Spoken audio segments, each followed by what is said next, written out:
Agora, Cleverton, convido você para apresentar o seu trabalho. Você tem 15 minutos.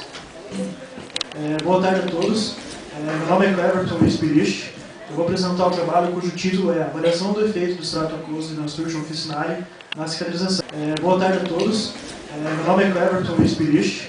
Eu vou apresentar o trabalho cujo título é Avaliação do efeito do extrato aquoso na Nasturtium officinale na cicatrização. Que teve sob orientação da professora doutora Patrícia Maria Stup Campelo e colaboração e co-orientação das professoras doutora Silvana Mari Sírio e Serene Lífio Expostos. O processo de cicatricial ele é basicamente que o tecido lesado ele é substituído por um tecido conjuntivo vascularizado. A cicatrização pode ser dividida em dois tipos. A de primeira intenção, que as bordas da lesão estão aproximadas, geralmente não ocorre processos graves de infecção, são de tecido, alto tecido de crosta, e a cicatrização é mais lenta do que a de primeira intenção. A cicatrização ainda pode ser definida em fases, como a coagulação, que primeiramente ocorre no controle da perda de sangue, que é a hemostasia, e a formação de uma matriz provisória para desencadear e guiar outros elementos para a lesão. A inflamação, que ela depende de inúmeros medidores químicos e células que irão remover agentes infecciosos do local, além de provocar o recrutamento de novas células que ingressem no local. A proliferação, que ocorre a migração de várias células que irão promover mecanismos como a angiogênese, que é a formação de novos vasos no local, que irão nutrir e trazer nutrientes. A fibroplasia, como células como fibroblastos, que irão depositar tecido conjuntivo, colágeno. E a reepitelização, que é a migração pelos queratinócitos, que irão compor a epiderme. A contração da ferida, que é mediada por células chamadas miofibroblastos, que são células intermediárias entre o músculo liso e o tecido conjuntivo. Essas células fazem um movimento centrípedo para diminuir a área da lesão. A remodelação tecidual, que o colágeno depositado ele é reorganizado e as fibras elas adquirem maiores ligações entre elas, dando uma maior resistência e elasticidade à lesão. De acordo com a Organização Mundial de Saúde, na década de 1990, 65% a 80% da população dos países em desenvolvimento tinham como a única forma de tratamento a utilização de plantas medicinais, uma vez que os medicamentos sintéticos apresentam um alto custo. Sendo assim, com várias plantas tendo várias indicações populares, e muitas delas não tendo nenhum estudo científico que comprove esses efeitos, tornou-se então interessante comprovar o efeito do Nasturtium officinale. Um exemplo de plantas que são indicadas para vários efeitos popularmente, temos a Nasturtium officinale da família Brassicácea, que é a mais conhecida como o agrião. E entre os vários efeitos que é indicado, temos a cicatrização, sendo que foi pesquisado em várias bases de dados, como PubMed, Cielo, Doclib, entre outros, e não foi encontrado nenhum estudo que avalie e comprove o seu efeito cicatrizante sobre feridas cutâneas.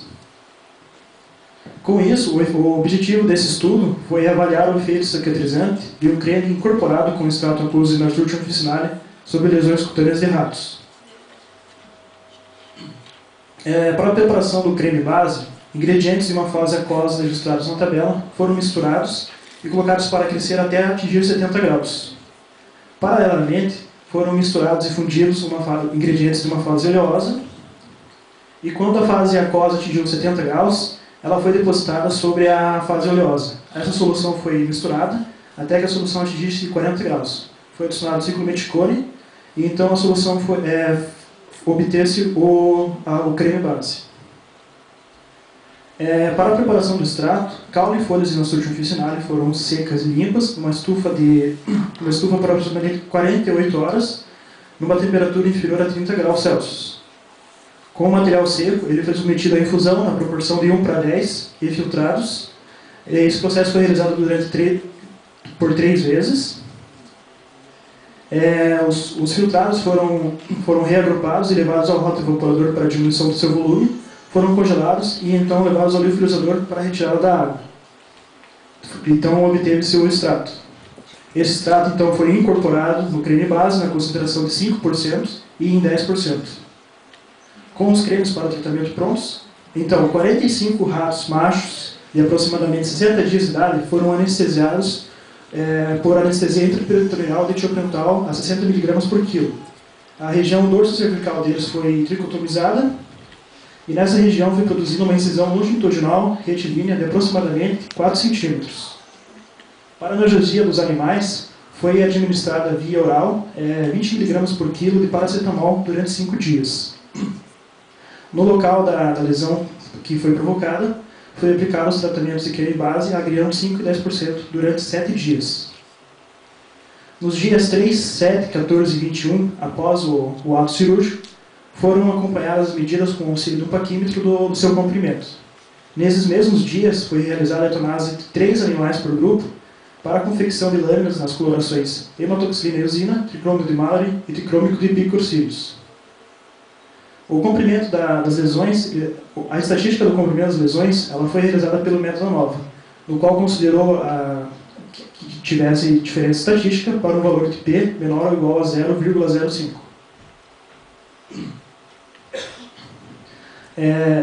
As medidas dos comprimentos, as médias das medidas dos comprimentos das lesões estão demonstradas em centímetros nessa tabela.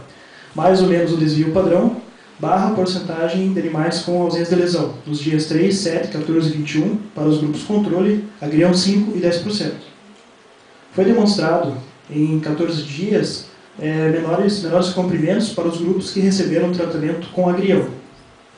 E em 21 dias, o comprimento ainda estava menor nos grupos que foram tratados com agrião, porém foi possível notar-se menores medidas na maior concentração de agrião. E um dos resultados mais marcantes foi que, nesse dia, somente os animais que foram tratados com agrião apresentavam ausência de lesão, sendo 16% dos animais na concentração de 5% e na maior concentração, 83% dos animais não apresentavam lesão.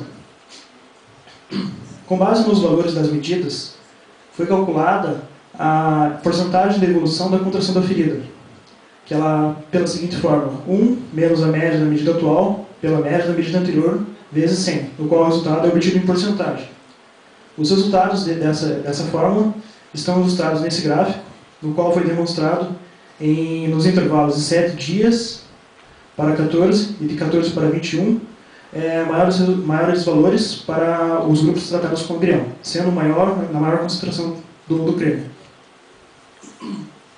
Nas lâminas vistas, foi avaliada a presença de crosta, edema, neovasos, hemorragia, fibroplasia para a densidade do tecido conjuntivo, presença de fibrócitos e epitelização, considerando nessa tabela negativo para a ausência, positivo para a presença e 2 positivos para a grande quantidade, nos grupos controle e tratados, correspondentes ao agrião 5 e 10%. Foi visto em 7 dias, para a densidade do tecido conjuntivo na fibroplasia, uma maior densidade nos grupos que foram tratados com agrião. E em 14 dias, a epitelização estava mais acelerada nos grupos tratados, sendo que em agrião 10%, ela estava ainda mais acelerada do que a concentração 5%, caracterizada pela presença da camada córnea. Ainda em 14 dias, foi visto que somente grupos tratados com agrião tinham a presença de fibrócitos, que é a forma madura do fibroblasto. Aqui tem 3 fotos micrografias em 7 dias, curadas com tricrômico de Mallory, num aumento de 40 vezes para os grupos controle, agrião 5 e 10%, demonstrando a presença do tecido conjuntivo. Em 14 dias, ainda em tricrômico de Mallory, num aumento de 4 vezes para os mesmos grupos, está demonstrada a reepitelização, demonstrando na fotobiografia do agrião 10% a presença da camada córnea. Nas lâminas de tricômio de Bicurcílios, foi avaliada a quantificação de colágeno através da técnica de polarização, com o auxílio do programa Image ProPlus.